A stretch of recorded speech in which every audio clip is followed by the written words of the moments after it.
नमस्कार साथियों, मैं धीरज सर धीरा इंग्लिश एकेडमी लेके आया हूँ। आज इंग्लिश का दूसरा टॉपिक पंक्चुएशन, जो फोर्थ ग्रेड के अंदर है। मोस्ट ऑफ इसको हिंदी के एग्जाम में तो पूछा जाता है, लेकिन इंग्लिश के एग्जाम में अपन इसको किस तरीके से इसका महत्व है वो समझने की कोशिश करेंगे। मैं इसको एक पंक्चुएशन का जो एक छोटा सा एक किस्सा बताता हूँ, क्योंकि इन पंक्चुएशन का कितना महत्व है।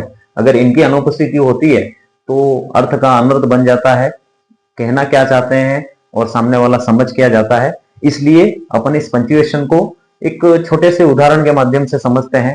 मैं और मेरी घरवाले हम मेहमान गए, और मेहमान जाने के बाद में हमारी आवभगत हुई। उसके बाद में अब बहुत समय हो गया था, और हम घर के मेहमान जहां हम मेहमान गए थे वहां उनको हमने कहा कि हमें एक आवश्यक काम है, हमको जाना है। तो इतने में से ही घर के जो दूसरे सदस्य थे वो कहीं दूसरे कमरे में थे, तो उन्होंने हमारी बात को सुना, और सुनते ही उन्होंने कहा रुको मत, जाने दो। तो हम कुछ अलग ही समझ गए कि हमने लगा कि यार ये तो हम उनके वहां गए तो इन्होंने तो हमको मतलब ऐसे बोला रोको मत, जाने दो। लेकिन उन्होंने एक जो शब्द बोला था रोको मत, जाने दो, लेकिन हमने समझ क्या लिया, रोको मत जाने दो मतलब रोकना नहीं है, जाने दो। तो ऐसा अर्थ का अनर्थ हो जाता है। मान लो आप कोई ऐसा सेंटेंस पढ़ रहे हैं और उसमें अगर पंक्चुएशन या आप हिंदी में कहें उद्धरण चिन्ह अगर नहीं लगाते हैं तो फिर क्या होता है कि अर्थ का अनर्थ निकल जाता है। क्योंकि हर जगह में आपने देखा होगा कि अपन कोई चीज बोलते हैं तो अपने भाव बता दें कि यहां पर रुकना है, यहां पर उतार चढ़ाव, ये सब चीजें अपन ने महसूस की हैं। मतलब आप कहें कि अपने हाव भाव बता देते हैं कि सामने वाला क्या बोलना चाहता है, तो वो जो हाव भाव जहां पर शो हो रहे हैं वो एक तरह से अपने पंक्चुएशन मार्क्स होते हैं। और अपन इसका उपयोग अपन इसी तरीके से करते हैं ताकि अगर इनका उपयोग अगर सही ढंग से और सही जगह नहीं किया जाता है तो वाक्य में उसका अर्थ का अनर्थ बन जाता है। जैसे मैंने अभी कहा रोको मत, जाने दो, अपन सब जानते हैं इसके बारे में। अब आपने देखा भी होगा कि इस यहां पर ये कॉमा लगाना था, रोको मत जाने दो, या इसका रोको मत जाने दो, सब मीनिंग अलग अलग निकलता है। तो जहां जहां इसका जैसे जैसे उपयोग होता है वैसा वैसा इसका मीनिंग निकलता है। मतलब आप देखें कि अगर आपके सामने कोई सेंटेंस लिखा हुआ है, भाई बोलने से तो भाव पता चल जाता है। जैसे यूं कहा व्हाट इज यूर नेम, तो सामने वालों को मालूम पड़ गया कि मैं क्या कर रहा हूं, क्वेश्चन पूछ रहा हूं। मतलब आपको मालूम पड़ गया कि सामने वाला क्या कर रहा है, अपन को क्वेश्चन पूछ रहा है ना। वेयर डू यू लिव, है ना, तुम कहां रहते हो, तो प्रश्नवाचक मानने आता है। अगर मान लो अपन कोई क्रिकेट मैच खेल रहे हो, जीत के तो हुर्रे ऐसा होता है, तो हुर्रे मतलब ये हुआ कि अपन क्या कर रहे हैं, अपनी भावना इमोशन को प्रकट कर रहे हैं। तो मतलब वहां पर मालूम पड़ता है वो विस्मयाबोधक चिन्ह का प्रयोग हो रहा है। तो इस तरीके से अपन जब बोलते हैं तो अपने भाव तो सामने वाले को बता देते हैं कि यहां पर ये किस तरीके की मीनिंग है या किस तरीके की वो भाषा बोलना चाहता है, वो अपन बोलते हैं तब तो मालूम पड़ जाता है। लेकिन जब लिखा हुआ होता है, कोई सेंटेंस लिखा हुआ होता है और वहां पर अगर चिन्हों का प्रयोग किया ही नहीं गया हो तो फिर अपना एक साथ उसको पढ़ते हैं तो कोई मीनिंग उसका सही से अपन निकाल पाते नहीं है, जिसे अर्थ का अनर्थ हो जाता है। जैसे मैंने अभी छोटा सा उदाहरण दिया, अभी मैं यहां रोको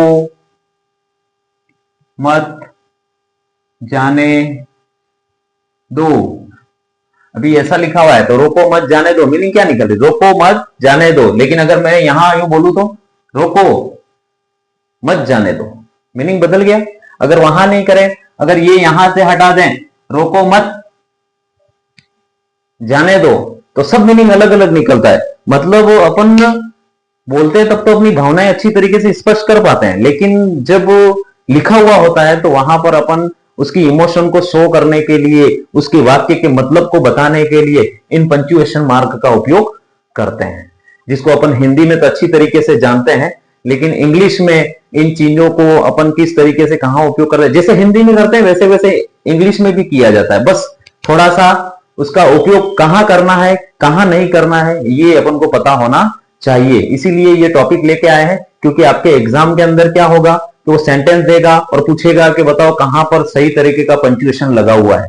तो आपको उस सारे में देखना है, और अपन यहां पर वो सारी चीजें सीखेंगे कि कौन से चिन्ह का कहां उपयोग करते हैं, किस जगह उपयोग करना चाहिए, वो सारी चीजें सिखाई जाएंगी। उसके बाद में आपको प्रैक्टिस कराई जाएगी ताकि आप लोग उसको किस तरीके से कहां लगा सकते हैं ये अच्छी तरीके से पता है अपन को। ये सारी चीजें यहां पर मैंने ये जब लिखा हुआ है ना इतना ये बोर्ड पे, यहां पर मैंने बहुत सारे ऐसे चिन्ह लगाए हुए हैं, लेकिन अपन को पता नहीं है। अपन रोजमर्रा की जिंदगी के अंदर इन बहुत सारे चिन्हों का उपयोग अपन करते हैं, लेकिन होता क्या है कि अपन को वास्तविकता पता नहीं होती कि ये यहां लगता है। जब अपन उसका पूरी तरीके से डिटेल पता चल जाएगा अपन को कि अपन को इसका उपयोग यहां करना है यहां नहीं करना है, तो अपन किसी भी तरीके के ऐसे चिन्हों का प्रयोग अपन वाक्य के सही सही क्रम में अपन कर सकते हैं। तो मैं अपन यहां शुरू करते हैं आज पंक्चुएशन का। अब पंक्चुएशन में क्या है कि मैंने इसकी जो परिभाषा लिखी, मीनिंग लिखी हुई उसमें लिखा हुआ है कि सिंबल्स का मतलब जो भी ये पंक्चुएशन जैसे भी मैंने लिखा हुआ है, ये जो सिंबल लिखे हुए ये सिंबल ये सिंबल्स डिस्क्राइब मतलब वर्णन करते हैं, है ना, वर्णन करते हैं। क्या करते हैं? अवर फीलिंग्स, बोलने वाले की फीलिंग्स, लिखने वाले की फीलिंग्स, इमोशन, उसको प्रदर्शित करते हैं कौन? ये सिंबल। मतलब अपन जब सेंटेंस को लिख देते हैं तो वहां पर वो मीनिंग क्या निकल रही है वो उसका पता लगाने वाले जो हैं वो सब ये सिंबल हैं, ये जितने भी, इनसे मालूम पड़ेगा। जैसे मान लो मैंने पूछा कहां जा रहे हो, तो ये पीछे लगा हुआ है, इसका मतलब है कि वो अपनी फीलिंग्स बता रहा है। क्या बता रहा है? क्वेश्चन मार्क की, है ना। अगर अपन मैच जीत गए यहां हुर्रे यूं कहा, तो हुर्रे बताने के लिए अपन ये शब्द लिखते हैं, तो इससे मतलब मालूम पड़ता है कि ये अपनी क्या बता रहा है? सडनली इमोशन बता रहा है। तो ये सारे जो चिन्ह है वो अपन बोलते हैं तो वहां पर कहीं लिखने की या ऐसे कॉमा यूं करके बोलते नहीं है, लेकिन वहां तो सडनली वो इमोशन अपने आप ही प्रदर्शित हो जाती है। लेकिन यहां बात हो रही है जब लिखा हुआ सेंटेंस हो, वहां पर उस वाक्य का इमोशन पता लगाने के लिए इन चिन्हों का अपन को सही सही क्रम में उपयोग होना चाहिए, तो उसका सही मीनिंग निकलता है। तो वहां एग्जाम में यही पूछेगा कि बताओ सही क्रम में कहां कहां पंक्चुएशन लगा हुआ है, या आपको पूछेगा एक्सक्लेमेटरी साइन कहां लगना चाहिए था, बताओ कौन से सेंटेंस में लगा हुआ है ना। सिंगल इन्वर्टेड कहां होना चाहिए, डबल इन्वर्टेड कहां लगाना चाहिए, ये सारी चीजें, कैपिटलाइजेशन क्या होता है, तो ये सारी चीजें अपन को, है ना, ऑब्लिक कैसे लगाते हैं, स्लैश किसको कहते हैं, है ना, इलिप्सिस किसको कहते हैं, ये सारी चीजें अपन यहां पर मैं आपको बताने जा रहा हूं। तो अपन पहले सबसे पहले इसकी मीनिंग को समझेंगे। इसकी मीनिंग क्या है? तो मैंने बताया आपको सिंबल्स डिस्क्राइब आवर फीलिंग्स और इमोशन, मतलब वो सारे चिन्ह जो लिखने वाले के इमोशन को, फीलिंग को बताने का काम करते हैं, उस सेंटेंस की फीलिंग्स को बताने का काम करते हैं ये चिन्ह, है ना। जैसे हिंदी में अपन ने लिखा है हमारी भावनाएं या भाव को वर्णन करने वाला प्रतीक। प्रतीक का मतलब होता है ये चिन्ह, है ना। तो अपन ये इसकी परिभाषा है। टाइप्स देखें तो ये कितने प्रकार के होते हैं पंक्चुएशन? 3 प्रकार के। अब 3 प्रकार के पंक्चुएशन में सबसे पहला पंक्चुएशन कौन सा है? पॉज। पॉज वाला मतलब अभी अपन को पता ही नहीं है, अपन ये सारे चिन्हों को पता है लेकिन इसको पॉज बोलते हैं, ये अब पता चलेगा आपको धीरज सर के माध्यम से। अब बने रहेंगे अपने साथ, इस वीडियो को पूरी तरीके से देखेंगे तो आपको इस पंक्चुएशन के जो क्वेश्चन है उसमें आपको कोई समस्या नहीं है कि बहुत आसानी से इसको सोल्व कर पाएंगे। तो पॉज में क्या है? रुकना, इसका मतलब होता है या रोकना, है ना। अभी इसमें कौन कौन से लोग होते हैं इस पॉज में? तो 4 लोग हैं जो पॉज के अंदर आते हैं। पहला है फुल स्टॉप, जिसको पीरियड भी बोलते हैं, जिसको हिंदी में अपन पूर्ण विराम कहते हैं, और हिंदी में अपन पूर्ण विराम में ऐसे खड़ा डंडा करते हैं, लेकिन इंग्लिश में इसको पॉइंट से शो करते हैं। फिर कॉलन, कॉलन का मतलब होता है अपूर्ण विराम, अपूर्ण विराम, और उसको उप विराम भी नाम कहते हैं। और ये अपूर्ण विराम जैसे यहां पर पूर्ण विराम में 1 लगता है, यहां अपूर्ण विराम में 2 अपन, है ना, पैरेलल। उसके बाद में सेमीकोलन, सेमीकोलन का मतलब होता है अर्ध विराम, और अर्ध विराम में क्या होता है? एक ऊपर पूर्ण विराम होता है, नीचे कोमा होता है। इस तरीके से इसको अपन कहते हैं सेमीकोलन। और कोमा, कोमा अपन जानते हैं ये इस तरीके से, है ना। अपन पूर्ण विराम और कोमा के बारे में तो मोस्ट ऑफ जानते ही हैं, लेकिन आप लोगों को कोलन और सेमीकोलन के बारे में भी पता होना चाहिए। और मैं आपको ये भी बताऊंगा कि पॉज का मतलब होता है रुकना। मतलब अपन कोई सेंटेंस बोलते हैं ना, जब सेंटेंस बोलते हैं तो जब ये कोमा लगते हैं वहां पर क्या होता है? उतार चढ़ाव होता है। थोड़ी देर रुकना होता है, थोड़ी देर चलना होता है, रुकना, चलना, रुकना, कितनी देर रुके, कितनी देर, तो वो सब पॉज में आते हैं। और वो रुकना, कोई सेंटेंस बोल रहे हैं जैसे मैं बाजार गया, वहां क्या हो गया? पूर्ण विराम। पूर्ण विराम का मतलब मैं वहां थोड़ा रुक गया, उसके बाद में वहां से मैंने सब्जी खरीदी, फिर पूर्ण विराम हो गया, वहां रुके, है ना। या फिर अपन को कहा कहते हैं, जब दो वाक्य कैसे होते हैं तो कोमा और ये अल्प विराम, ये इस तरीके का स्थानों का उपयोग अपन कहां कहां किया जाता है वो अपन आगे इसको देखेंगे। दूसरा जो प्रकार होता है टोन इंडिकेटर्स। टोन इंडिकेटर का मतलब वाक्य की प्रवृत्ति बताने वाले, वाक्य की प्रवृत्ति, टोन का मतलब होता है उसकी प्रकृति, प्रकृति बताने वाले जो सेंटेंस होंगे वो, जैसे उसमें कौन सा होता है, एक तो क्वेश्चन मार्क, जैसे अपन ने, मैंने पहले ही कहा कहां जा रहा है तो क्वेश्चन मार्क लग गया, मतलब उसकी प्रकृति पता चल गई, हुर्रे वाली बात होगी, है ना, विस्मय बोधक। और इसमें जितने भी इंटरजेक्शन होते हैं, इंटरजेक्शन मतलब जैसे ओ गॉड, तो अपन को सामने वाले की फीलिंग्स मालूम पड़ जाती है कि वो क्या कहना चाह रहा है ना। और या फिर वो कहता है थैंक्स गॉड, तो वो सब मतलब ये ऐसे इंटरजेक्शन होते हैं जिसमें अपन को पता है कि उल्टा ही करना होता है इस विस्मय बोधक में। तो अपन को ध्यान रखना है कि टोन इंडिकेटर भी होते हैं जिसमें वाक्य की जो प्रकृति है उसका पता चलता है। उसमें हमारे पास में दो लोग हैं, एक तो क्वेश्चन मार्क है और दूसरा है एक्सक्लेमेशन। ये दोनों जो होते हैं वो वाक्य की प्रकृति को बताने का काम करते हैं। ऊपर अपन ने देखा पॉज, अब रुकने वाले में कितने लोग हैं तो 4 लोग हैं अपने पास में ये। इसके बाद में अपने पास में है डेमरकैटर्स। डेमरकैटर्स का मतलब होता है सीमांकन करने वाले, सीमा निर्धारित करते हैं, है ना। ये जो डेमरकैटर्स हैं वो सीमांकन निर्धारित करते हैं। इसमें टोटल 10 हैं, 9 यहां लिखे हुए हैं और 10वां मैंने यहां ऊपर लिखा, जगह वहां कम पड़ रही थी इसलिए। तो पहला है एक डैश। डैश अपन जानते हैं निर्देश देने वाला। अब इसका किस तरीके से प्रयोग करते हैं वो अपन वहां देखेंगे। डैश ऐसे थोड़ा सा बड़ा होता है और हाइपन होता है वो थोड़ा छोटा होता है, योजक चिन्ह कहते हैं जिसको। एक बात होता है कोटेशन मार्क। कोटेशन मार्कों को अपन उद्धरण चिन्ह कहते हैं। अब इस कोटेशन में 2 लोग होते हैं, एक तो होता है सिंगल इन्वर्टेड कोमा, जो अपन देखते हैं सिंगल इन्वर्टेड कोमा किसी को दिखाने के लिए लिखते हैं, डबल इन्वर्टेड कोमा जिसमें 2 इन्वर्टेड कोमा होते हैं। तो ये अपन को ध्यान रखना है। अपोस्ट्रोफी एस, अपोस्ट्रोफी एस को मतलब कहते हैं अक्षर लोप। अक्षर लोप इसके बारे में अपन आगे पढ़ेंगे, जिसमें अपन अपोस्ट्रोफी ऊपर की तरफ लगाते हैं ये, है ना। और ये हमेशा लिविंग थिंग के साथ में ही लगता है, नॉन लिविंग के साथ में नहीं लगता ये। कैपिटलाइजेशन मतलब अक्षर बड़े लिखना। अब ये अक्षर बड़े लिखना मैं उसको पूरे रूल्स के अनुसार समझाऊंगा, लेकिन आपको ध्यान रखना है कि कहां पर अक्षरों को बड़ा रखा जाता है, कैसे रखा जाता है। फिर स्लैश और ऑब्लिक, आड़ी रेखा जो अपन लगाते हैं और के लिए, या अपन 2 पार्ट करने के लिए 2 शब्द लिखने हो तो ये स्लैश कर देते हैं आड़ा। फिर इलिप्सिस, इलिप्सिस का मतलब होता है पदलोप। अब वो पदलोप कैसे होता है, कोई सेंटेंस अपन ने लिखा है और उसके बाद लिखते लिखते फिर अपन डैश डैश डैश डैश करते हैं तो वो उसको बोलते हैं इलिप्सिस, पदलोप, है ना। फिर अपन यहाँ पर ये जो लिखा हुआ वो मैथमेटिक्स के अंदर ध्यान रखेंगे, राउंड ब्रैकेट्स या पेरेंथेसिस, है ना। पेरेंथेसिस और राउंड ब्रैकेट, मतलब एक जो ऐसा ब्रैकेट आता है उसको अपन क्या कहते हैं, राउंड ब्रैकेट कहते हैं या पेरेंथेसिस। इसका उपयोग अपन कहां करते हैं वो आगे देखेंगे। इसके बाद में स्क्वायर या उसको बॉक्स ब्रैकेट बोलते हैं, जैसे आपने ये देखा है। इसका उपयोग कैसे करते हैं वो भी अपन सिखाएंगे। उसके बाद में अपने पास में एक है करली और ब्रेसेस। करली या ब्रेसेस, करली का मतलब होता है जैसे वो ई की आकार का एक बॉक्स होता है ना गणित के अंदर, तो इसका उपयोग अपन कैसे करते हैं। इस तरीके से अपने पास में ये पंक्चुएशन, जिसकी मीनिंग मैंने बताई कि इसके जो चिन्ह होते हैं वो जो सेंटेंस लिखा हुआ वो सेंटेंस की भावनाओं को शो करता है, बताता है ना। और ये 3 प्रकार के हैं। पहला अपने पास में ध्यान रखना है, एक तो पॉज वाले होते हैं। पॉज वाले में अपने पास में 4 लोग हैं और वो 4 लोग, उसके बाद में दूसरा है टोन बताने वाले, सेंटेंस की टोन कैसी उसको बताने वाले अपने पास में 2 हैं। और तीसरा अपने पास में डेमरकैटर्स। डेमरकैटर्स जो है वो सीमांकन करने वाले, उसमें टोटल अपने पास में 10 हैं। इन 10 का अपन प्रयोग करना सीखेंगे आगे। तो अपन बारी बारी से शुरू करेंगे।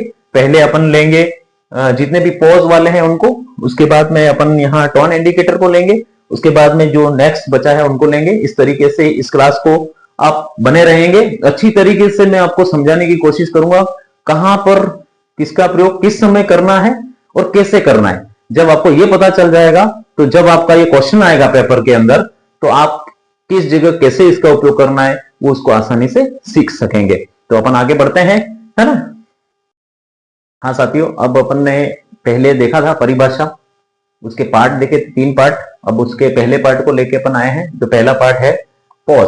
पॉज में मैंने बताया था आपके पास में 4 लोग हैं, जिसमें अपन ने पहला जो पार्ट है उसके बारे में अपन ने लिखा है फुल स्टॉप, या उसको अपन पीरियड भी कहते हैं। हिंदी में इसको पूर्ण विराम कहते हैं ना, और हिंदी में अपन इसको ऐसे शो करते हैं और इंग्लिश में इसको डॉट से शो करते हैं।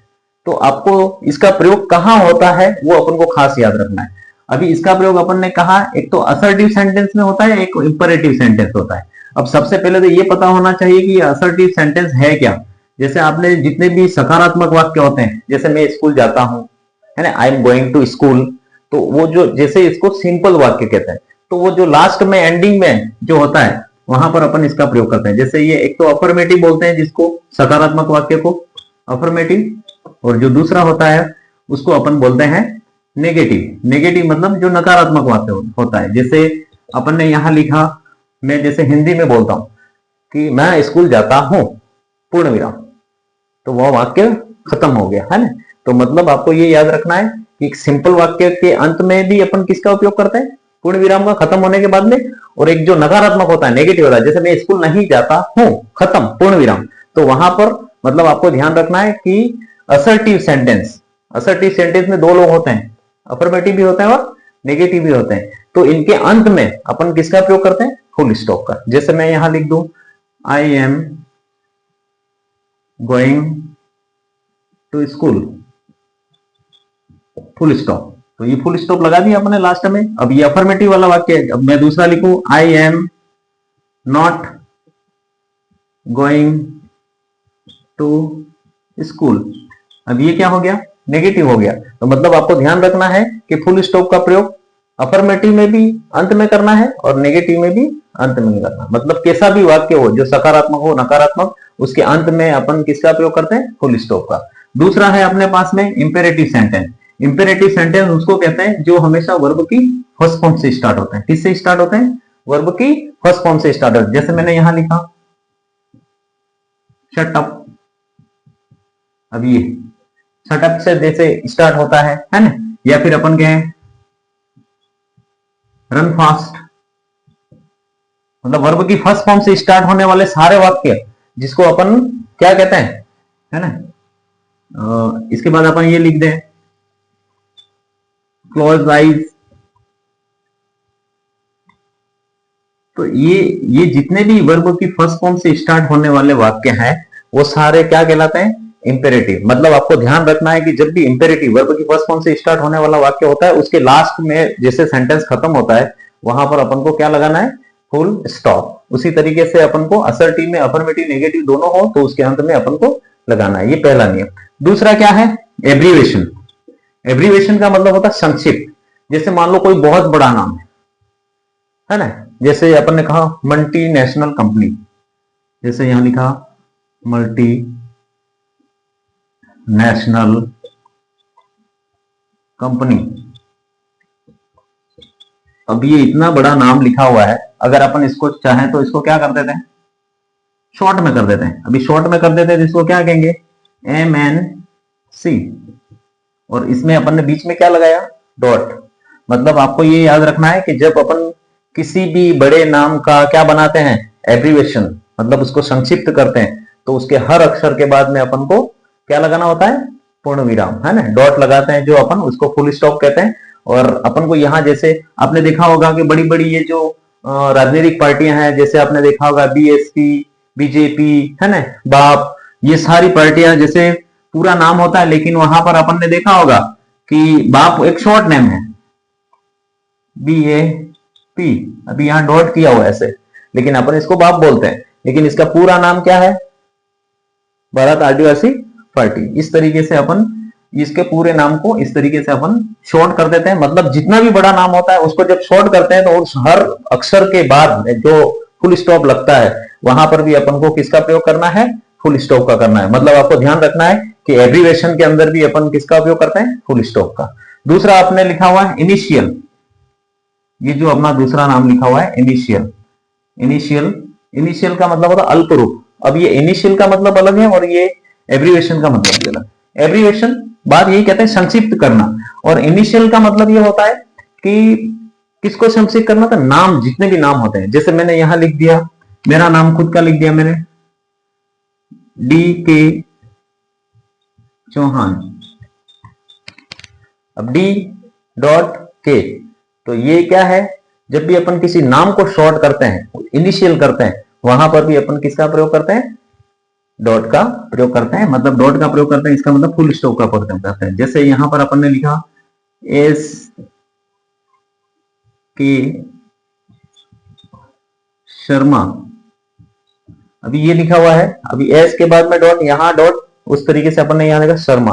तो अभी ये जैसे अपने नाम है, इनिशियल का मतलब होता है कि नाम को अगर संक्षिप्त रूप में लिखा जाता है तो वहां पर भी अपन किसका प्रयोग करते हैं, जैसे आपने कहा, जैसे यहां लिखते हैं ना अपन ऐसे डॉक्टर शर्मा, तो यहां पर ये डॉट लगा दिया तो अपन ने नाम को क्या कर दिया, छोटा कर दिया। तो अपन को ध्यान रखना, इनिशियल का मतलब होता है नाम को संक्षिप्त रूप में लिखने के लिए भी अपन फुल स्टॉप का प्रयोग करते हैं। और एब्रीवेशन, इनको भी अपन एब्रीवेशन कहते हैं क्योंकि अपन इसको क्या कर रहे हैं, संक्षिप्त कर रहे हैं। तो एब्रीवेशन एक बड़ा नाम है, मतलब किसी भी चीज को, मतलब किसी को भी वो बड़े से छोटा कर सकता है, लेकिन इनिशियल में ये होता है कि नाम को संक्षिप्त रूप करने वाला होता है। तो आप ध्यान रखेंगे जब भी कोई छोटा नाम होता है तो अपन उसको फुल स्टॉप के माध्यम से इसको संक्षिप्त कर सकते हैं। तीसरा क्या, नंबर के बाद आने वाली डिस्क्रिप्शन को फुल स्टॉप का उपयोग करते हैं अपन। अभी जैसे नंबर क्या है, आपने देखा होगा कभी भी आप सीरियल नंबर लिखते हैं तो एक के बाद में ऐसे डॉट लगाते हैं, फिर उसके बाद में यहां कुछ लिखते हैं, फिर दो के बाद में अपन यहाँ डॉट लगाते हैं, है ना, फिर तीन के बाद में फिर डॉट लगा के फिर ये से बढ़ता है। तो ये जितने भी नंबर हैं उसके बाद में अपन यहाँ जो डॉट लगा रहे हैं, है ना, वहां पर भी अपन किसका प्रयोग करते हैं, फुल स्टॉप का। मतलब आपको ध्यान रखना है कि जैसे ये नंबर है, नंबर के बाद भी डॉट लगाते हैं तो इसको भी अपन फुल स्टॉप के माध्यम से डिस्क्राइब करते हैं।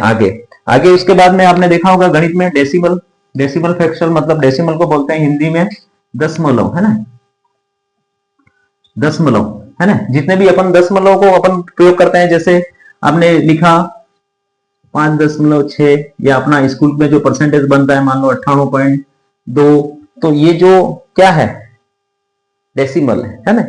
और ये डेसिमल में जो अपन उपयोग कर रहे हैं वो क्या है, फुल स्टॉप है ना। तो अपन को ध्यान रखना है कि जितने भी अपन पॉइंट वाली बात करते हैं, अपन पॉइंट कहते हैं 98.2, अब ये जो पॉइंट लगाया हुआ है ये पॉइंट नहीं है, इसको अपन पॉइंट को नाम क्या देते हैं, फुल स्टॉप या पीरियड। तो अपन को ध्यान रखना क्या, अपन ने फुल स्टॉप के 4 प्रयोग पढ़े। पहला तो असर्टिव में 2 लोग होते हैं, अफर्मेटिव नेगेटिव, है ना, और उनके अंत में अपन को करना है इंपेरेटिव, वो सेंटेंस होता है जो वर्ब की फर्स्ट फॉर्म से स्टार्ट होता है। जब भी कोई सेंटेंस वर्ब की फर्स्ट फॉर्म से स्टार्ट होता है उसके अंत में अपन को फुल स्टॉप लगाना होता है। दूसरा होता है एब्रीवेशन। एब्रीवेशन का मतलब होता है कि किसी भी बड़े नाम को अपन क्या कर देते हैं, छोटा कर देते हैं, और उस छोटे अक्षर के तुरंत बाद में जो पॉइंट लगता है उसको अपन फुल स्टॉप के नाम से जाते हैं। इनिशियल मतलब जितने भी नाम है, नामों को संक्षिप्त रूप में लिखना इनिशियल होता है, और उसमें जो उपयोग में लिया जाता है डॉट, वो एक तरह से फुल स्टॉप कहलाता है। तीसरा अपन ने देखा जितनी भी नंबर संख्या होती है उस नंबर संख्या को अगर विस्तृत करके जानकारी देने के लिए अपन नंबर के तुरंत बाद में जो डॉट का प्रयोग करते हैं वो एक फुल स्टॉप है। और जितने भी जो डेसिमल फ्रैक्शन है जिसको अपन पॉइंट के तौर पे कहते हैं, तो वो सब किसकी तरीके से उपयोग होता है, फुल स्टॉप की तरीके से होता है। इसलिए अपन ध्यान रखें फुल स्टॉप का उपयोग अपन ने कितनी तरीके से देखा, 4 तरीके से। मतलब इन 4 तरीकों में अपन इस फुल स्टॉप का उपयोग करते हैं। अब इसके बाद अपन दूसरा जो पॉइंट है वो देखेंगे, लेकिन एक बार स्क्रीनशॉट ले लें आप इसका अच्छे से।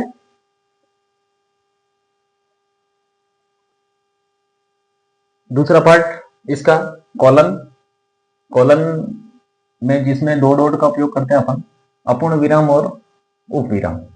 अब इसका प्रयोग अपन 5 तरीके से करते हैं। पहला तो सूची बताने के लिए, दूसरा जो होता है किसी शब्द की डेफिनेशन, किसी शब्द का अगर परिभाषा बतानी है या उसके वर्णन के बारे में बताना है तो इस तरीके से। और नाटक में जब कोई पात्र होता है तो वो पात्र जब बोलता है उसका वाक्य, तो उस पात्र के पहले आपने देखा होगा कि किताबों के अंदर बहुत सारे ऐसे लेसन होते हैं जिसमें पात्र होता है। तो जैसे रमेश है तो रमेश जो पात्र है उसके पीछे आपको हमेशा देखने का मिलेगा कॉलन, और उसके बाद उसका सेंटेंस, फिर दूसरा जो पात्र होता है उसका नाम होता है, वहां डॉट डॉट होते हैं, और इस तरीके से ये। और घड़ी का समय अपन हमेशा देखते हैं, टाइमिंग जो लिखते हैं वो आपको पता है ना, घंटे और मिनट के बीच में अपने हमेशा जो 2 डॉट लगे हुए हैं उन 2 डॉटों को अपन कॉलन ही कहते हैं। और उसके बाद में प्रोपोर्शन का मतलब होता है अनुपात भी होता है और समानुपात भी होता है।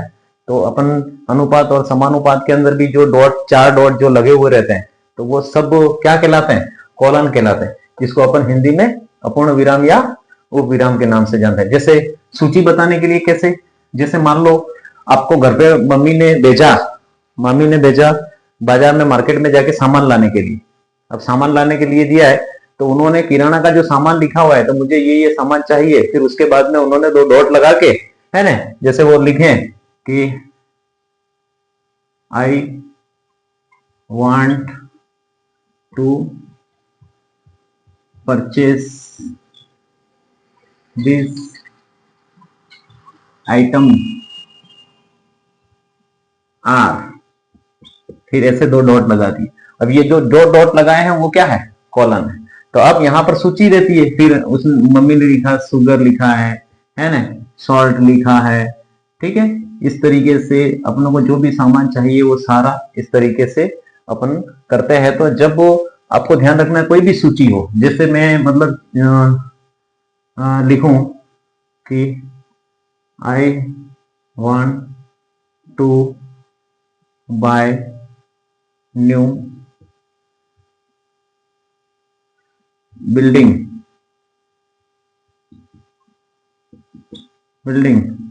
है ना, आई नीड ऐसे 2 डॉट लगा दिए। अब मुझे क्या चाहिए, 2 बेडरूम, 1 किचन,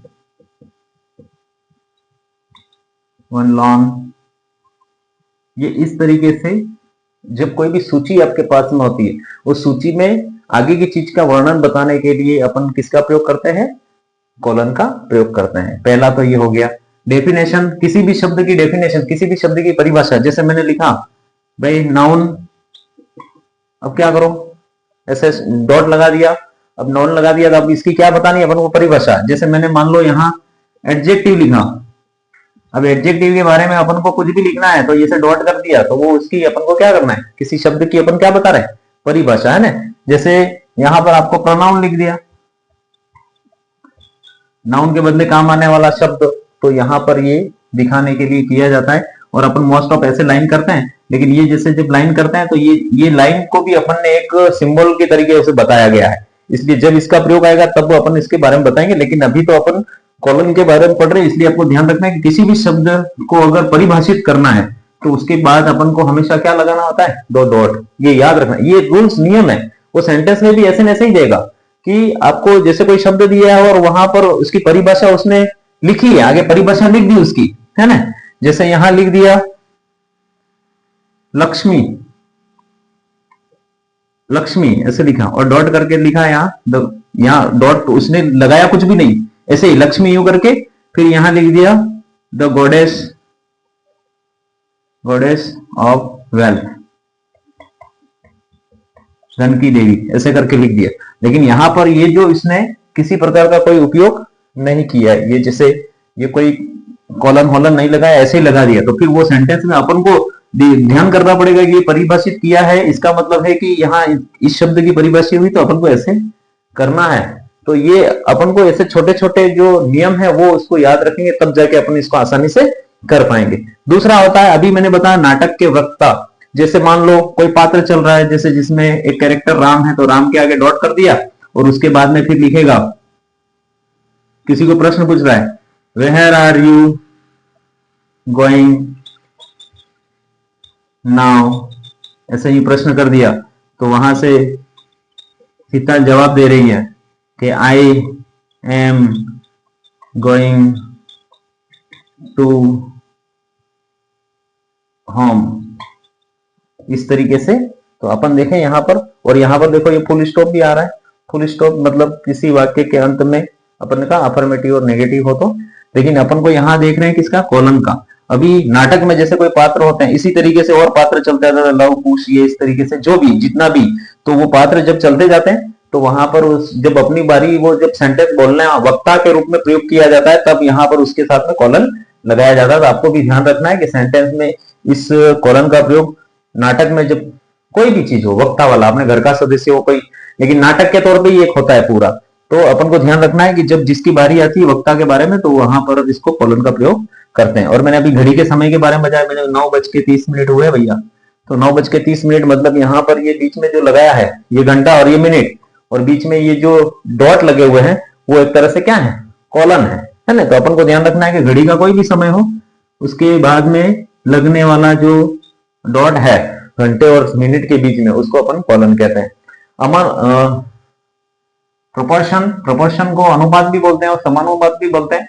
जैसे आपने लिखा है यहाँ 3:4 है ना, या 2:3, या आपने लिख दिया 2:4 समानुपात 5:2। तो ये समानुपात में भी जो शब्द आ रहा है वो भी क्या है, 2 डॉट है।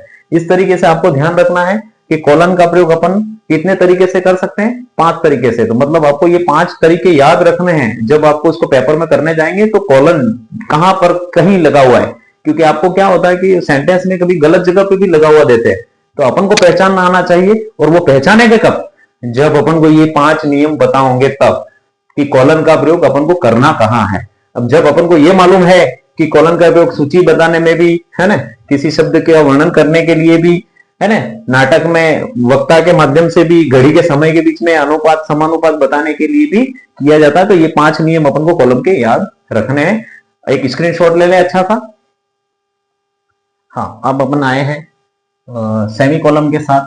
सेमी कॉलम का जो चिन्ह है वो इस तरीके का है, अर्धविराम, और इसमें अपन ने लिखा है कोमा से ज्यादा और फुल स्टॉप से कम। क्योंकि देखो कोमा से ज्यादा और फुल स्टॉप से कम इसलिए लिखा है क्योंकि इसमें दोनों साइन है। ये जो साइन है वो फुल स्टॉप का है और ये जो है वो कोमा का है, इसलिए इसका जो प्रयोग है वो जो कोमा है उससे अधिक और फुल स्टॉप से कम समझा जाता है।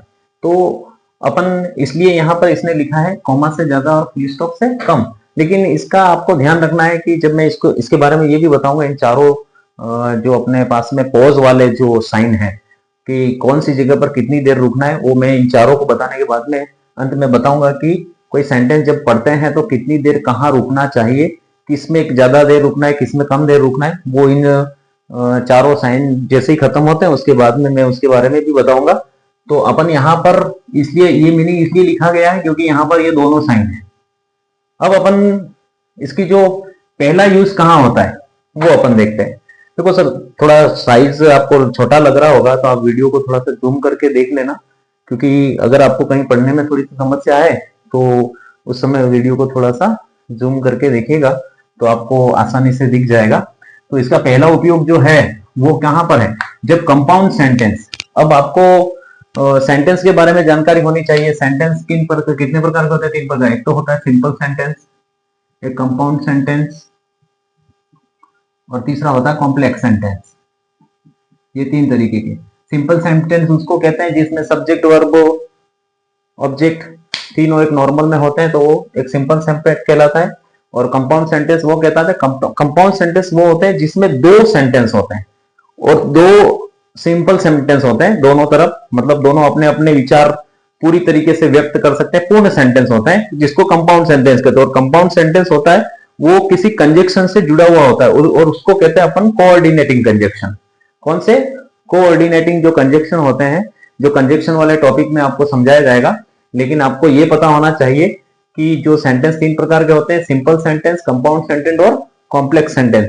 सिंपल सेंटेंस वो होता है जो अपने आप में पूरा होता है, जिसमें सब्जेक्ट वर्ब ऑब्जेक्ट तीनों होते हैं, या फिर केवल सब्जेक्ट और वर्ब भी होता है तो भी वो सेंटेंस अपने आप में सिंपल कहलाता है।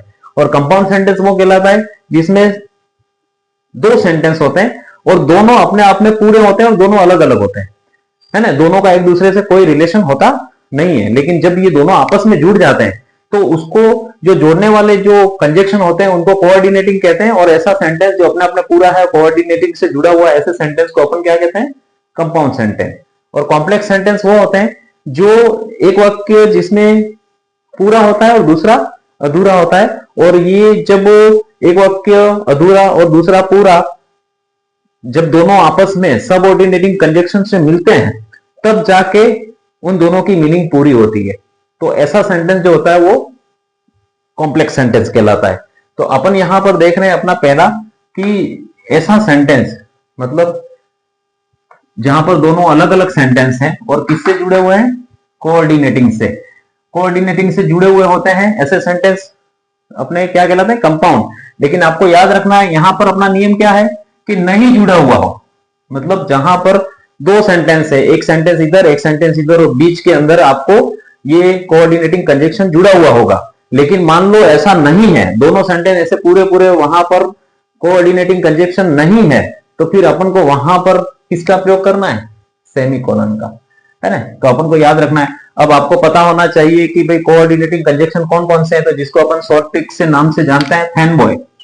क्या नाम से जानते हैं? Fan boy. जितने भी कोऑर्डिनेटिंग कंजक्शन होते हैं उनको अपन फैन बॉय के नाम से जाते हैं। फैन का मतलब होता है, एफ का मतलब होता है फॉर, ए का मतलब एंड, एन का मतलब नॉर, बी का मतलब बट, ओ का मतलब और, वाई का मतलब येट और एस का मतलब सो। तो ये फैन बॉय जो है ये सारे कोऑर्डिनेटिंग कंजक्शन है।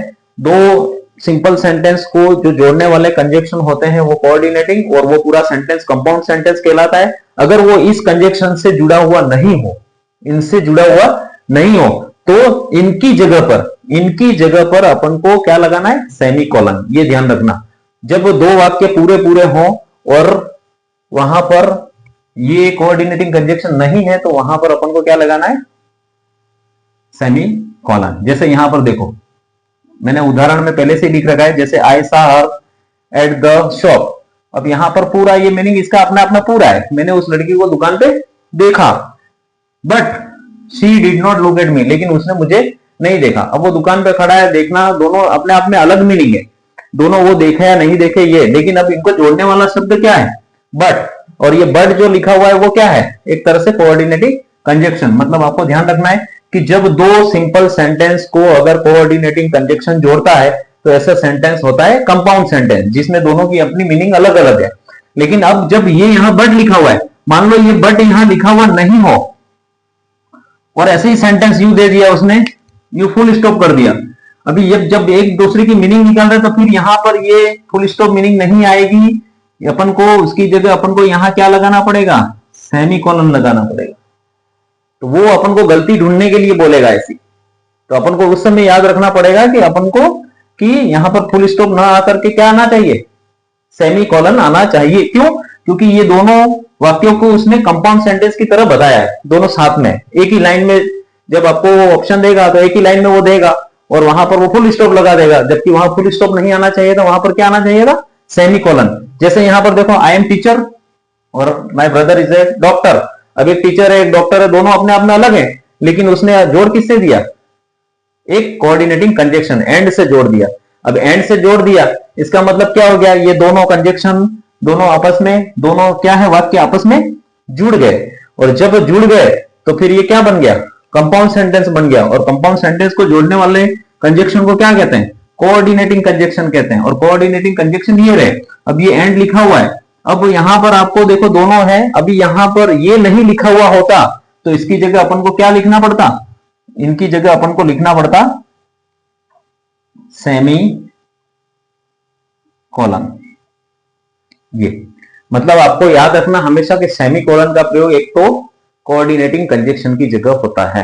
पहली बात तो ये हमेशा याद रखना कि जो सेमीकोलन है वो हमेशा कोऑर्डिनेटिंग कंजक्शन की जगह लेता है, ये अपन को याद रखना है। जैसे सी डिसाइडेड टू प्ले, अब उसने डिसाइडेड किया खेलने का। सी डिड नॉट टेल मी, लेकिन उसने कुछ कहा नहीं। अब ये यहां पर यट दे रखा है, अब ये यट नहीं आता तो अपन इसकी जगह कौन सा चिन्ह उपयोग कर सकते थे? सेमीकोलन। ये अपन को याद रहना चाहिए। अभी ये नहीं लिखा हुआ है, यट की जगह अपन क्या लगा दें? ये। तो इसको अपन यहां से हटा दें। तो ये यहां पर ध्यान रखना है कि जब भी कभी आपको इस तरीके की कोई भी चिन्ह मिलते हैं तो उसकी जगह अपन को ध्यान रखना है कि या तो कंपाउंड सेंटेंस होगा, कंपाउंड सेंटेंस के लिए होगा, या फिर उसकी जगह अपन को सेमीकोलन लगाना पड़ेगा। ये तो अपन को पहली बात ध्यान रखनी है। मतलब आपको ये ध्यान रखना है कि कंपाउंड सेंटेंस वो होते हैं जिसमें दो सेंटेंस होते हैं और वो दोनों इंडिपेंडेंट होते हैं, मतलब स्वतंत्र होते हैं। दोनों स्वतंत्र वाक्य मतलब अपने अपने भरोसे, कोई किसी पे निर्भर नहीं है, लेकिन दोनों अपने आप में अलग अलग हैं, फिर भी वो किससे जुड़े हुए हैं? इस कोऑर्डिनेटिंग कंजक्शन से। अगर वो उससे जुड़ गया है तो वो पूरा सेंटेंस, जब दोनों स्वतंत्र वाक्य आपस में इस कोऑर्डिनेटिंग कंजक्शन से जुड़ जाते हैं तो वो कंपाउंड सेंटेंस बन जाते हैं। और जब कंपाउंड सेंटेंस बन जाते हैं तो फिर अपन को ध्यान रखना है कि कंपाउंड सेंटेंस जब होता है और वहां पर जो कोऑर्डिनेटिंग कंजक्शन है, अगर उसकी जगह अपन को कोई साइन लगाना है तो फिर वहां पर अपन को क्या लगाना है? सेमीकोलन। ये तो अपना पहला था। दूसरा क्या है? अगर कोई एक वाक्य है और एक ही वाक्य में एक से अधिक फैक्ट मतलब जो सत्य है, जिसको कोई झुठला सकता नहीं है, अगर एक ही क्रम में है और एक ही सेंटेंस में, मतलब एक ही सेंटेंस दे रखा है पूरा और उस सेंटेंस में जो फैक्ट है वो क्रम से दे रखे हैं, एक ही सेंटेंस में एक से अधिक फैक्ट। जैसे देखो यहाँ पर क्या लिखा है, जिया कोमा कर दिया, सिस्टर ऑफ प्रणव। अब ये फैक्ट है भाई कि जिया है वो सिस्टर की, प्रणव की बहन है, वो फैक्ट है, इसको कोई झुटला सकता नहीं है। उसी तरीके से फिर यहाँ देखा है हिमांशी सिस्टर ऑफ ध्रुपद।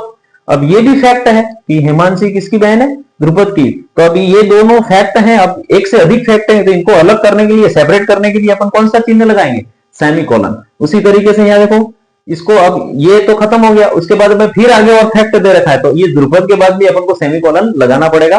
फिर जैसे सानवी सिस्टर ऑफ दिव्यांग, तो यहां पर अब दिव्यांग है, आगे भी और भी हो सकता है, तो इस दिव्यांग के पीछे इसको सेपरेट करने के लिए, अलग करने के लिए अपन किसका प्रयोग करेंगे, सेमीकोलन। मतलब आपको ये ध्यान रखना है कि एक ही वाक्य में एक से अधिक फैक्ट दे रखे हो, एक से अधिक फैक्ट दे रखे हो, तो इन फैक्ट को अलग दिखाने के लिए, सेपरेट दिखाने के लिए अपन किसका प्रयोग करते हैं, सेमीकोलन का प्रयोग, उसको अलग दिखाने के लिए करते हैं। तीसरा ये कि मैंने यहां लिखा हुआ है देयरफॉर, हाउएवर, हैंस, हैंसफॉर्थ।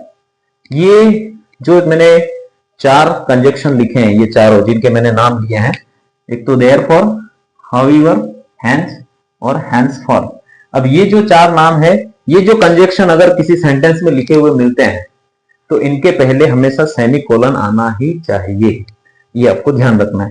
देयरफॉर लिखा हुआ हो, हाउएवर लिखा हुआ हो, हैंस लिखा हुआ हो, हैंसफॉर्थ लिखा हुआ हो, तो इनमें इनके पहले जस्ट अपन को क्या लगाना है, सेमीकोलन। जैसे देखो यहाँ सेंटेंस लिखा हुआ है, Ram passed hence he went to his home back. अब यहाँ पर ये हैंस लिखा हुआ है, अब ये हैंस लिखा हुआ है, अब इस हैंस के पहले अपन ने कौन सा साइन लगाया, सेमीकोलन का। मतलब आपको ध्यान रखना है कि सेमीकोलन का प्रयोग अपन कितने तरीके से किया, 3 तरीके से। एक तो याद रखना है कि कंपाउंड सेंटेंस में जो कोऑर्डिनेटिंग कंजक्शन है, उस कोऑर्डिनेटिंग कंजक्शन की जगह, अगर कोऑर्डिनेटिंग कंजक्शन दिया है तो ठीक है, नहीं दिया है तो उसकी जगह अपन को क्या लगाना है, सेमीकोलन। और दूसरा, एक ही वाक्य में एक से अधिक फैक्ट हैं, तो उन फैक्ट को, एक से अधिक फैक्ट हैं तो हर फैक्ट को अलग दिखाने के लिए अपन सेमीकोलन का प्रयोग करेंगे। और अगर वाक्य में अगर ये 4 कंजक्शन लिखे हुए हैं, तो इन 4 कंजक्शन के पहले अपन को सेमीकोलन आना चाहिए, ये अपन को देखना है।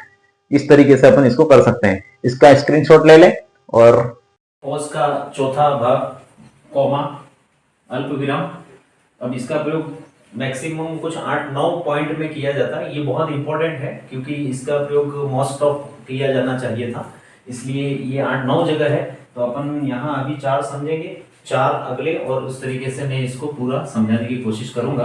अब आपको ध्यान रखना है कि कॉमा का प्रयोग अपन पहले क्या करते हैं, जब मान लो कोई एक सेंटेंस लिखा हुआ है, उसमें बहुत सारे शब्द दे रखे हैं या बहुत सारे नाउन दे रखे हो एक साथ, तो उनको भी अपन को अलग अलग दिखाने के लिए अपन को क्या करना होता है, कॉमा का प्रयोग करना होता है। जैसे देखो, जैसे प्रणव दे रखा है, जिया दे रखा है, ध्रुपद, हिमांशी, शानवी, इस तरीके से। लेकिन अपन को खास बात याद क्या रखनी है कि एंड जोड़ने से पहले, मतलब आपको ये एंड जो है, इस एंड के पहले जितने भी जो शब्द हैं वो सारे सब कॉमा से ही अपन को इंक्लूड करने हैं, और जैसे ही एंड लग जाता है उसके बाद में कॉमा का उपयोग अपन को नहीं करना है। तो अपन जैसे यहाँ देखते हैं, प्रणव कॉमा किया, जिया कॉमा किया, ध्रुपद कॉमा किया, हिमांशी कॉमा किया, एंड लगा के अपन ने अंतिम वाले शब्द को जोड़ लिया। इस तरीके से अपन बहुत सारे जब संज्ञा एक साथ आती है एक ही सेंटेंस में, तो इसको अपन कॉमा के माध्यम से बता सकते हैं। जैसे ऑरेंज, मैंगो, ग्रेप्स, और एंड लगा दिया, और उसके बाद में अपन ने यहाँ मैंगो करके ये वाक्य को खत्म कर दिया। तो इस तरीके से आपको ध्यान रखना है कि जब भी कॉमा का प्रयोग करना है, तो एक ही सेंटेंस में अगर बहुत सारे नाउन है, तब भी अपन उसको कॉमा के माध्यम से अलग करके एंड से खत्म करेंगे। दूसरा, संबोधन। मतलब संबोधन क्या, जैसे कोई जा रहा है और कैसे, अरे सुरभि कहां जा रहा है, तो ये इस तरीके से क्या होता है कि अपन किसी को क्या कर रहे हैं, रोक रहे हैं, संबोधित कर रहे हैं। तो उस तरीके से उसके लिए भी अपन को, जब किसी को संबोधन दे रहे हैं या किसी के बारे में बात कर रहे हैं, तो वहां पर भी अपन को ध्यान रखना है कि संबोधन जैसे किया तो हमको कुछ समय रोक के फिर अगला सेंटेंस एक्सप्लेन करना होता है। इसलिए संबोधन अगर किसी को बुलाते समय उसके नाम के बाद हमको क्या लगाना है, कोमा लगाना है, और फिर अगला सेंटेंस अगर चलाते हैं। आपको याद रखना है, जैसे यहाँ लिखा, Surbhi why have you not call me, ऐसे। सोनल थोड़ी देर रुके अपन, please give me suggestion on my work. तो इस तरीके से अपन किसी को संबोधन भी कर रहे हैं, तब भी अपन को किसका प्रयोग करना है, कोमा का प्रयोग करना है। आपको ये ध्यान रखना है। अब ये मालूम कैसे पड़ेगा कि ये संबोधन इसी के साथ, क्योंकि वो सेंटेंस आपको बताएगा कि इसी के बारे में बात हो रही है। तो अपन को मालूम पड़ जाएगा कि ये इसी के बारे में बात हो रही है। तो अपन को ध्यान रखना है कि इस तरीके का कोई होता है तो अपन को क्या लगाना है, कोमा का प्रयोग करना है। ये याद रखना है अपन को। किसी के भी संबोधन हो, है ना, कोई भी संबोधन हो तो अपन करते हैं हे प्रभु, ऐसे भी करते हैं तो अपन, वो तो क्या आता है, हे प्रभु वाला तो अपना भाव अलग ही आता है, अचानक सडन वाला तो वहां विस्मय बोधो करता है, वहां पर अपन ये कोमा नहीं लगाएंगे। लेकिन ये तो किसी को संबोधन दे रहे हैं, किसी को रोक रहे हैं, सर मेरी कॉपी चेक करना, तो सर जो किया ना, वो सर के बाद में अपन ने क्या लगाया, कोमा, उसके बाद में कॉपी चेक करने वाली बात है, तो वो कॉपी चेक करने वाली बात से संबंधित कौन है, सर, इसलिए अपन ने उसके साथ में कोमा लगाया। उसके बाद में नरेशन, नरेशन का मतलब जो भी डायरेक्ट इनडायरेक्ट होता है, ग्रामर में एक टॉपिक होता है डायरेक्ट इनडायरेक्ट का, वहां पर उसमें दो भाग होते हैं, एक तो रिपोर्टिंग वर्ब और दूसरा होता है रिपोर्टिंग स्पीच।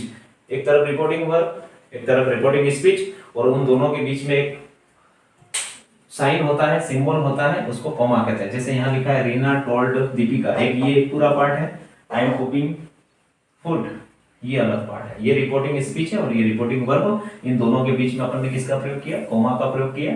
तो इस तरीके से आपको ध्यान रखना है कि नरेशन के अंदर दो वाक्य होते हैं, एक रिपोर्टिंग वर्ब होता है, एक रिपोर्टिंग स्पीच होता है। इन दोनों को जब अपन वहां बीच में बांट करते हैं तो वहां पर भी अपन कोमा का प्रयोग करते हैं। मोस्ट ऑफ ये ध्यान रखना है कि रिपोर्टिंग वर्ब के बाद ही कोमा लगता है, उसके बाद में ये। तीसरा, अगर किसी सेंटेंस में यस नो दे रखा है और यस नो के बाद में कोई वाक्य भी है, तो फिर अपन को ध्यान रखना है कि उस यस नो के बाद हमें कोमा लगाना ही है, ये याद रखना। जैसे yes I am good boy, दूसरा लिखा है yes she is not coming, मतलब आपको खाली यस नो हो तो वहां पर अपन कोमा नहीं लगाएंगे, लेकिन यस नो के बाद में अगर कोई सेंटेंस है तो फिर वो यस नो अलग करके फिर उस सेंटेंस को अपन दिखाने की कोशिश करेंगे।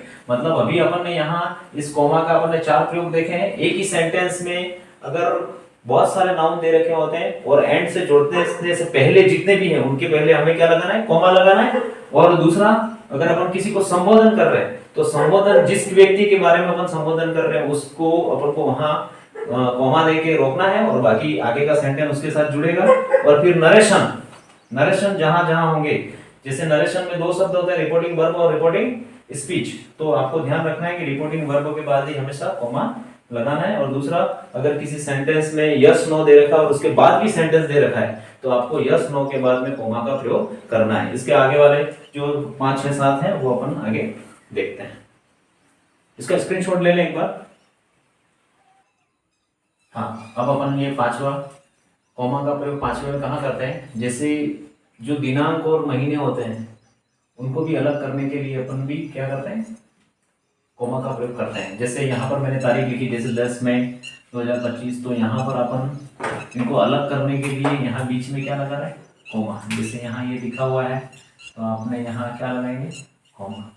इसी तरीके से जितनी भी तारीखें हैं और महीने हैं इनके बीच में अपन अगर तो गैप करना है, जैसे आपने देखा ये पूरी एक सन तारीख लिखी हुई है, अब इस तारीख में अपन को एक साथ नहीं दिखा के थोड़ा अलग दिखाना है तो अपन इसको क्या करेंगे, कोमा लगाएंगे। मतलब आपको याद रखना है तिथि और मास को भी अलग करने के लिए अपन किसका प्रयोग करते हैं, कोमा, है ना, ये अपन को ध्यान रखना है।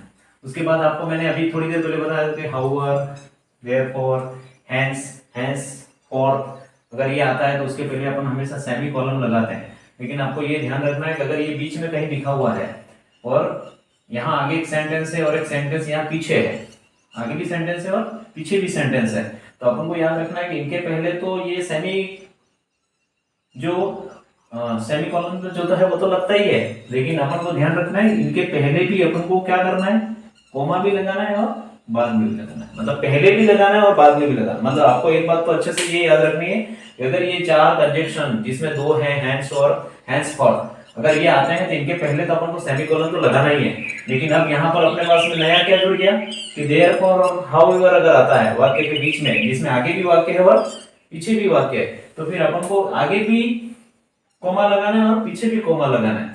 अब यहाँ सेमीकोलन भी लग सकता है और ये कोमा भी लग सकता है, इसलिए अपन को ध्यान रखना है कि यहाँ पर अपन सेमीकोलन भी लगा सकते हैं और कोमा भी लगा सकते हैं, ये ध्यान रखना है। लेकिन पीछे भी अपन, इनके पीछे तो अपन को क्या लगाना है, कोमा ही लगाना है, ये तो ध्यान रखना है। इसके बाद आपने देखा होगा क्वेश्चन टैग, जो क्वेश्चन फ्रेमिंग वाले एक चैप्टर है पूरा क्वेश्चन फ्रेमिंग बनाने वाला, जो शायद फॉर ग्रेड में भी है क्वेश्चन फ्रेमिंग का।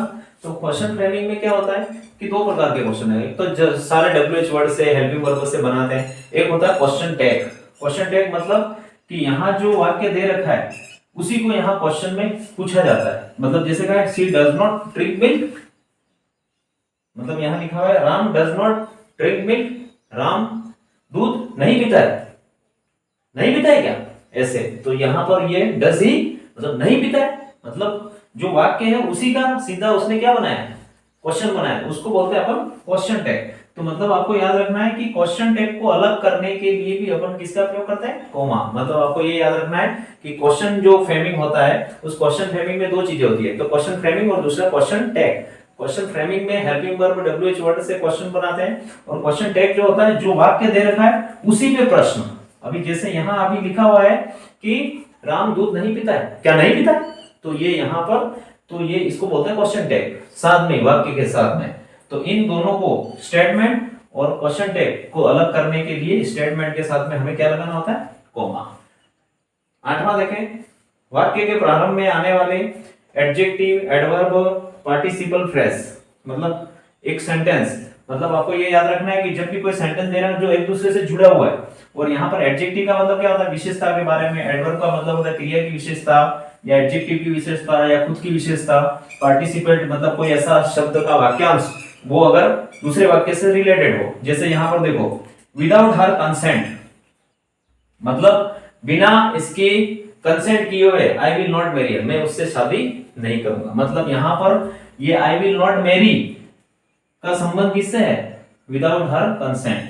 तो मतलब यहाँ पर ये एक तरह से पार्टिसिपल फ्रेज दे रखा है, एक वाक्यांश दे रखा है। तो आपको जब याद रखना है कि जब दूसरा वाक्य पहले वाले से जुड़ा हुआ है तो आपको याद रखना है कि इसके पहले भी हमें, इस वाक्यांश के साथ भी हमें क्या लगाना है, कोमा लगाना है। इस तरीके से अपन ने इसके 8 नियम देखे हैं। अब इसके बाद एक और नियम है जो मैं अपन अब अगले राउंड में देखते हैं। आप इसका एक स्क्रीनशॉट ले लें अच्छे से। कोमा का अंतिम ये जो भाग है इसमें अपन पहले पढ़ चुके हैं ये कि कंपाउंड सेंटेंस, कंपाउंड सेंटेंस के पहले अपने जैसे कंजंक्शन जो कोऑर्डिनेटिंग कंजंक्शन थे उनकी जगह अपन ने सेमीकोलन का उपयोग किया था। तो यहाँ पर उसी के पार्ट को लेकर है कि जो कंपाउंड सेंटेंस होता है, अभी कंपाउंड जैसे मैंने कंपाउंड सेंटेंस में बताया था कि सेंटेंस पूरे पहले बताए थे, एक तो सिंपल सेंटेंस बताया था, दूसरा कंपाउंड बताया था, और तीसरा बताया था कंपाउंड और कॉम्प्लेक्स। ये इस तरीके से 3 सेंटेंस बताए थे अपन ने। अभी 3 सेंटेंस बताए थे तो अभी मैंने कहा था कि यहाँ पर तो क्या था कि एक ही वाक्य आता था, और यहाँ कंपाउंड में क्या था, 2 वाक्य अपने अपने स्वतंत्र थे, मतलब उसको बोलते हैं इंडिपेंडेंट, है ना, इंडिपेंडेंट। इंडिपेंडेंट का मतलब होता है स्वतंत्र, और कॉम्प्लेक्स जो वाक्य होता है जिसमें एक इंडिपेंडेंट होता है और दूसरा डिपेंडेंट होता है। मतलब आपको ध्यान रखना है कि सेंटेंस जिसको क्लोज भी कहते हैं वाक्य, और ये सेंटेंस और क्लोज किससे बनता है, सब्जेक्ट और वर्ब से। सब्जेक्ट और वर्ब अगर मिल जाते हैं तो अपने आप में एक सेंटेंस बना लेते हैं, एक क्लोज बना लेते हैं। तो यहाँ पर क्या था कि ये क्लोज कितने प्रकार के हैं, एक तो डिपेंडेंट है और दूसरा एक इंडिपेंडेंट है और दूसरा डिपेंडेंट, 2 प्रकार के। अब मैंने कहा कि देखो कि यहाँ पर सिंपल में तो एक ही वाक्य होता है, सिंपल सरल सा, लेकिन कंपाउंड में होते हैं 2 सेंटेंस, और उसमें 2 सेंटेंस होते हैं वो हमेशा इंडिपेंडेंट होते हैं। और जो कॉम्प्लेक्स सेंटेंस होता है उसमें 2 सेंटेंस होते हैं, लेकिन उसमें एक डिपेंडेंट होता है और दूसरा इंडिपेंडेंट होता है। तो अब यहाँ पर अपन ने इस डिपेंडेंट और इंडिपेंडेंट इन दोनों में किस तरीके से कोमा का उपयोग होता है वो अपन देख रहे हैं। तो यहाँ पर देखें, जैसे अभी यहाँ ये डिपेंडेंट है एक वाक्य, और यहाँ पर दूसरा डिपेंडेंट है। मैंने अभी यहाँ कहा कि जब एक सेंटेंस में 2 इंडिपेंडेंट वाक्य आते हैं तो वो हमेशा सेंटेंस कौन सा होता है, कंपाउंड होता है। और कंपाउंड सेंटेंस में हमेशा किससे जुड़ा हुआ होता है, कोऑर्डिनेटिंग कंजंक्शन। और कोऑर्डिनेटिंग कंजंक्शन के बारे में मैंने अभी बताया आपको, फैन बॉयज, है ना, वो सारे कोऑर्डिनेटिंग कंजंक्शन होते हैं। तो जब इंडिपेंडेंट सेंटेंस एक यहाँ हो एक यहाँ हो इंडिपेंडेंट सेंटेंस, तो जब ये दोनों इंडिपेंडेंट है तो इसका मतलब है वो कंपाउंड सेंटेंस है, और कंपाउंड सेंटेंस है इसका मतलब है कि अपन किससे जोड़ रहे हैं, इसको कोऑर्डिनेटिंग कंजंक्शन से जोड़ रहे हैं। अब जब ये वाक्य इस तरीके से जुड़ा हुआ था, आपको ध्यान रखना है कि यहाँ कॉमा कहाँ लगाएंगे। तो आपको ध्यान रखना है कि जो कोऑर्डिनेटिंग कंजंक्शन है जिसमें पहली तरफ इंडिपेंडेंट क्लोज है, दूसरा इंडिपेंडेंट क्लोज है, और बीच में ये कंजंक्शन है, उसके जस्ट पहले, यहाँ पर जस्ट पहले हमें क्या लगाना है, कोमा लगाना है।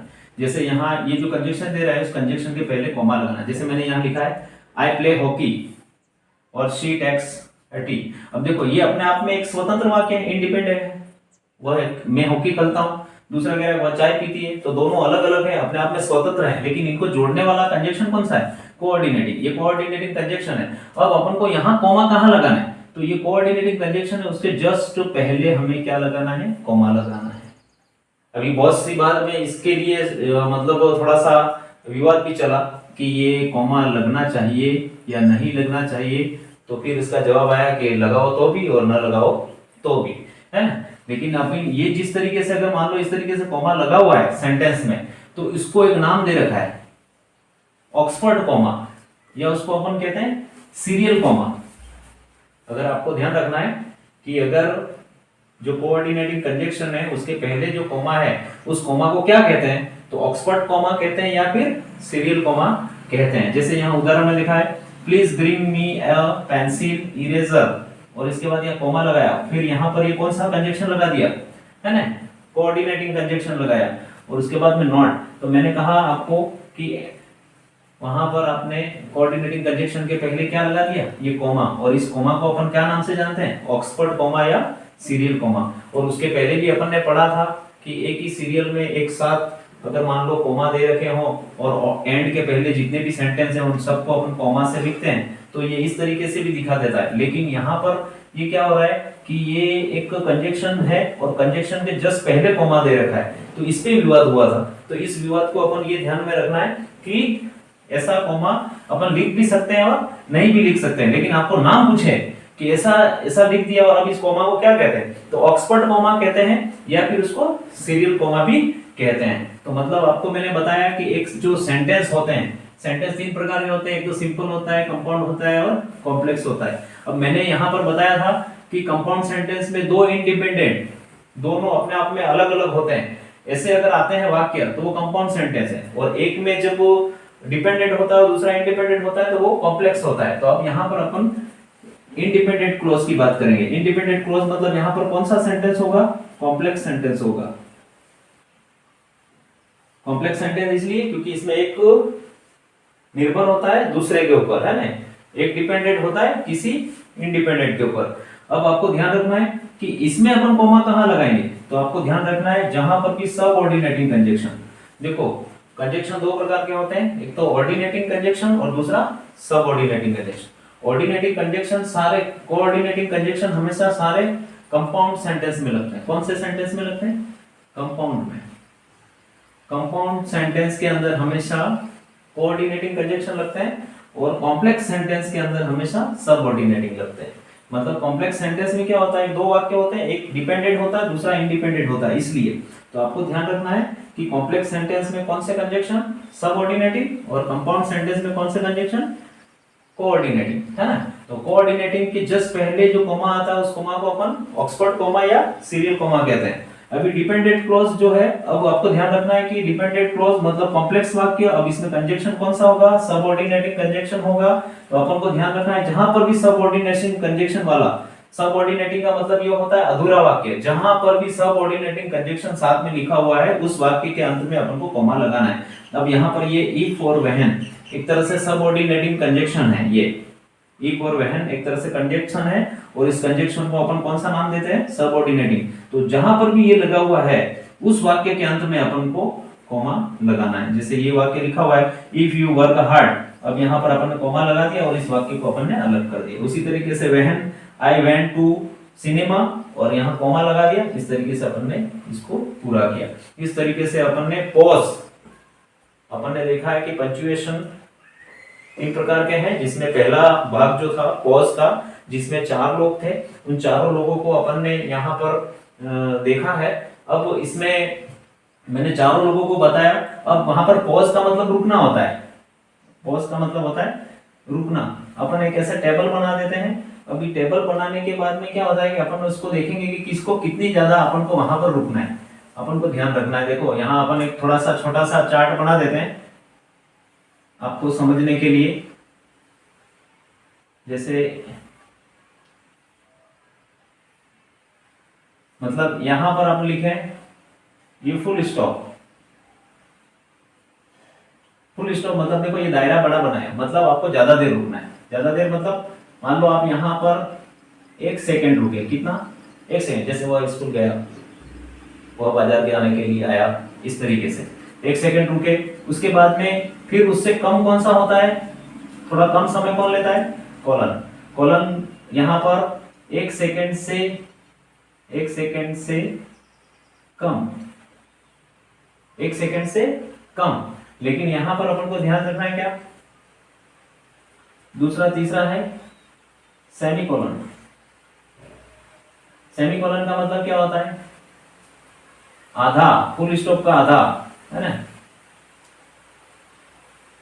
फुल स्टॉप का आधा। और यहां लास्ट में आता है कोमा।